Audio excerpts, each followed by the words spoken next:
Makanya saya tuh pemuja Allah yang serius. Samaan ya pemuja Allah, tapi kan kadang kurang alim. Saya ini pemuja Allah serius. Saya tuh kalau ngaji, ya ngaji biasa belajar. Itu sering nangis seneng. Misalnya sahabat itu cara berpikir Quran itu beda. Sehingga saya ini cerita ke cucu-cucu Mbah Siddiq karena ya nasabnya sama sampai saya karena sama-sama sampai Mbah Sambu. Bedanya keluarga saya lewat Mbah Abdul Azim, kalau yang keluarga sini lewat namanya Mbah Yusuf. Itu saudara sama Mbah Abdul Azim sama-sama sampai Mbah Sambu. Tapi keinginan saya tentu bukan sekedar silaturahim gagah-gagahan diceluk Gus. Celuk Gus repot. Nak ora alim ra pantes. Nak beling ra pantes. Salam templek 1.000 jaluk swarga.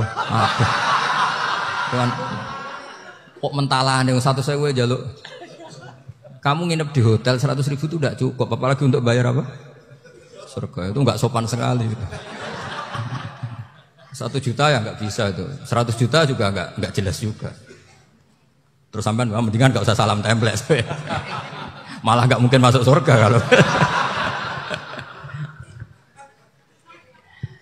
Jadi dulu yang namanya zuriyah, sampean tenang saja, nasab sampean enggak kalah dengan kita, karena nanti setelah di kuburan itu gus-gus itu enggak penting. Semua kalau ditanya bapak kamu siapa, jawabannya siapa? Nabi Ibrahim. Sudah parmin parlan hilang semua, sudah aman pokoknya nanti, karena kalau nanti ditanya malaikat bapak kamu siapa, jawabnya Nabi siapa? Ibrahim. Makanya saya tuh pemuja Allah yang serius. Samaan ya pemuja Allah, tapi kan kadang kurang alim. Saya ini pemuja Allah serius. Saya tuh kalau ngaji, ya ngaji biasa belajar. Itu sering nangis seneng. Misalnya sahabat tadi, Miftahul Jannah la ilaha illallah. Lu kunci kok dikasihkan. Kita ini masuk neraka gak pantas, enggak bawa kuncinya kok masuk. Harusnya kita ini masuk surga, kita kan pegang kunci surga, gak pegang kunci neraka.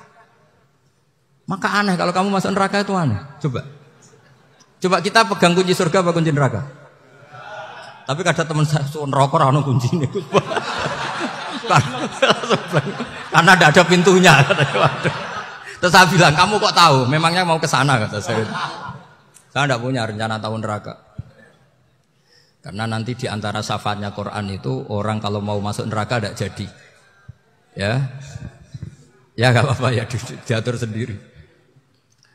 Jadi di antara syafaatnya Quran itu orang nggak jadi masuk neraka. Jadi syafaat itu ada 2. Dari neraka diangkat ke surga, dan itu bisa lama itu.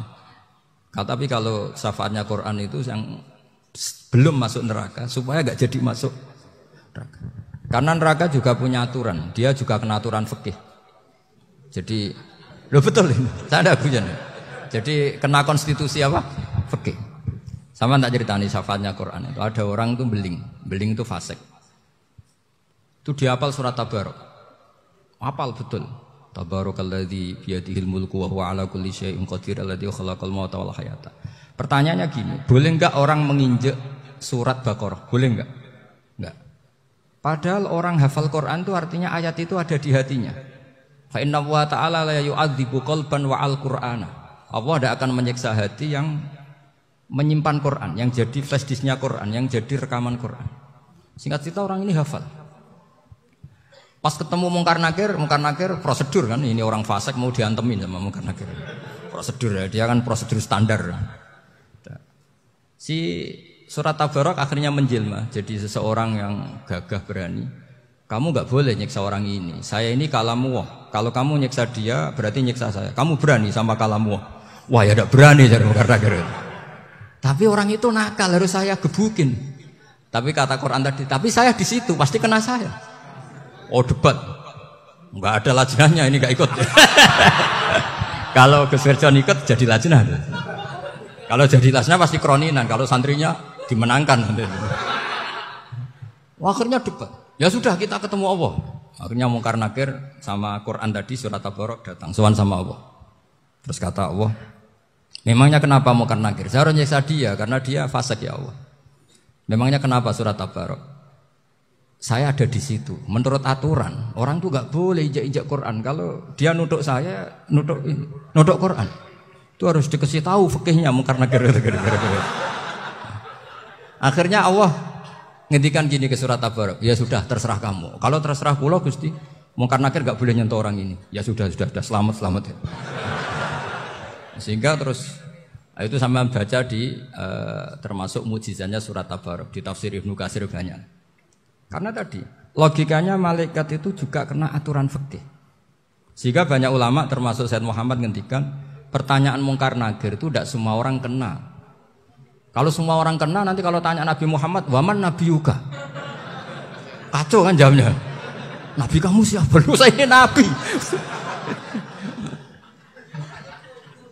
Ya kan? Lah nanti kalau pas ketemu Nabi Ibrahim, waman abuka? Jadi repot kan? Makanya ada kiai yang guyon kalau ditanya, "Marebuka?" Saya ini guru tauhid sembrono.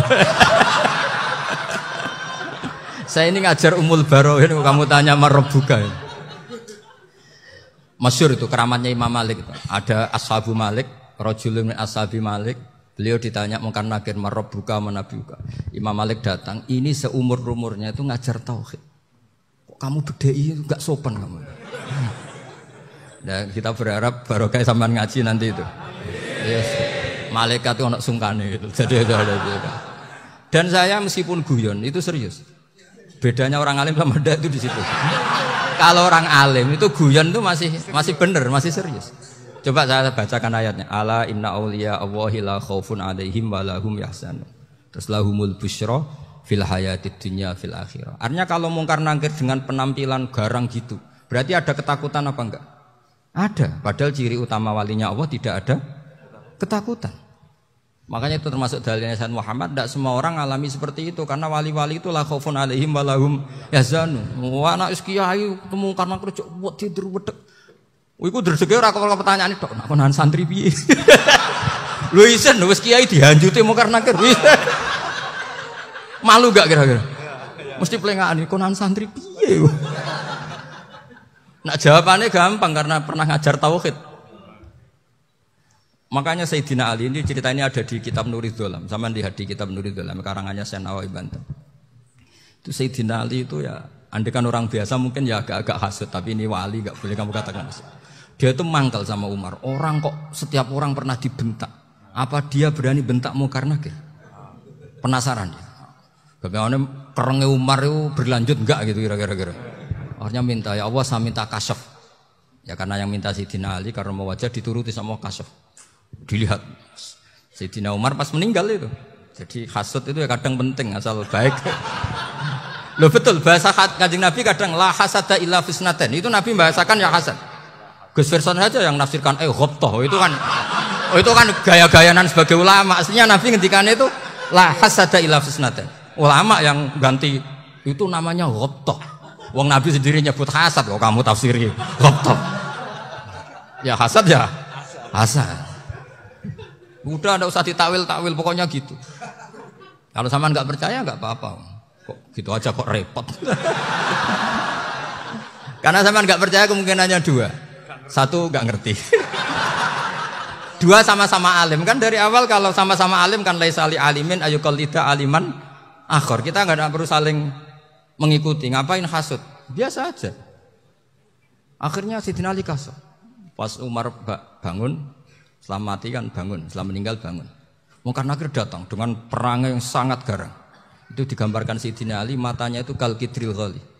Kayak apa? Kendil yang apa? Mengangan. Wah, seru. Sayyidina Ali senang, paling takut ini Umar. Senangnya bukan main. Wah, ini mesti takut Umar. Biasa. Ternyata enggak, Umar malah bangkit. Wah, mungkar nakir deh. Kamu tahu menghadapi siapa?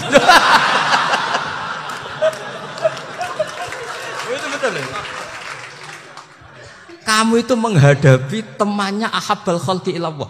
Yang diandalkan temannya bukan dia. Kamu tahu yang kamu hadapi, saya ini teman kekasihnya Allah. Jadi boleh kamu mengandalkan Mbak Virjon. Tapi nanti resikonya mungkar nakir ditanya, itu Virjon siapa? Wah itu masalah kan. Makanya syaratnya wali itu harus ma'rufun fis sama. Di langit sudah populer. Makanya dulu ada orang yang saking seninya Abdul Qadir ditanya apa saja jamnya Abdul Qadir Al-Jilani itu aman karena beliau populer. Makanya program kita harus populer dulu di langit. Itu nanti kalau dicatut oleh santri-santri nggak apa-apa. Kalau nggak populer nanti ditanya, itu siapa? Masalah ini. Umar itu yang dibanggakan itu, kamu tahu saya siapa? Ya enggak tahu, saya ini temannya kekasihnya Allah. Temannya Muhammad, iya Muhammad Rasulullah. Wah mikir, waduh, repot. Loh di dunia aja gitu kan, temannya presiden, temannya panglima, apalagi ini temannya Sayyidul Awalin wal Akhirin. Di dunia aja bilang temannya presiden, menteri, orang sudah takut, apalagi ini temannya Sayyidul Awalin.